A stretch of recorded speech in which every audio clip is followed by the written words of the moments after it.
Ladies and gentlemen, welcome to the channel. Today I'm going to show you how you can create a pivot table and show your totals or your sum as well as the count. So let us go.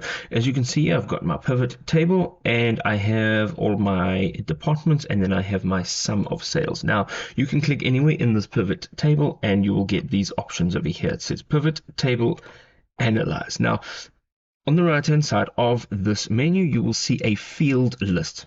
Okay, now to create what I've created now, I literally clicked down and I dragged these items into the area below. So I drag department down here to rows and sales down here.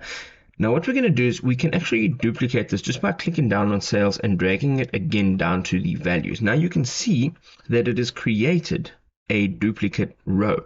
Now you can go ahead, open this, just click on that and click on value field settings, and here instead of sum we're going to tap on count, and the custom name we can just go count of sales. Okay, and we're going to go and say okay, and here we've got the sum of our sales, and here we've got the count of our sales. It's so simple and so easy. If this was helpful, drop us a like and we'll see you next time. Cheers.